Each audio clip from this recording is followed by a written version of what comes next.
Tandaan nyo ba itong tigwa 100 million na kondo? 105 million, 95 million, at 70 million na pinakamura. Plano namin bilhin, Mima. Pero mukhang hindi na namin mabibili talaga. Meron nga kasing problema. Siya nga kasi ay taga-Amerika. Hindi siya purong Taiwanese, Mima. Kaya meron siyang restriction. Kung baga meron siyang limitation. Kasi ay taga-Amerika. Nanay lang niya ang taga rito, Mima. Pero grabe ang mamahal ng property dito. Yung 100 million mo, maliit lang siya. Actually, medyo luma pa nga. Luma naman kasi ang mga building sa Taiwan. Ultimo mga tao matatanda na sila. Hindi kasi mahilig mag-anak mga tao dito, Mima. Sabi nga nung isa, mas cute daw ang pusa para sa kanila. Or yung mga alaga nilang aso kung baga, hindi sila mahilig sa baby. Mataas kasi ang cost of living. At sila'y medyo happy-go-lucky. Gusto nila lagi ng freedom. Ganyan din si Dudong dati. Medyo nag-adjust lang siya ng a little bit. Anyway, look nyo tong tinted sunscreen. Ang tinted sunscreen na may totoong coverage. Magaan sa mukha at walang lagkit. Hindi namumuo kahit patung-patungin pa. Pino ang lapat, hindi nagbibitak-bitak. At nakakataklog talaga ng mga chismis. Protected ka pa sa sun. SPF 50 na iyan.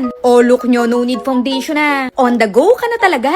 Simple lang mga tao dito. Kahit may pera nagbabas pa. Hindi sila payabangan ng payabangan, Mima. Kaya nakakaipon sila talaga. Pero minsan naiintindihan ko na rin yung mayabang sa Pinas. Mukhang kailangan magyabang para ikaw ay igalang. Kaya kahit 20 na lang ang pera, laging 10k dapat ang sasabihin, Mima. Para di ka maapi nila. Konti na nga lang pala ang population dito. Kaya gusto nila mag-anak ang mga tao. Paubos na kasi ng paubos. Iba kasi ang mindset dito. Live your life to the fullest. Forever young, wild and free.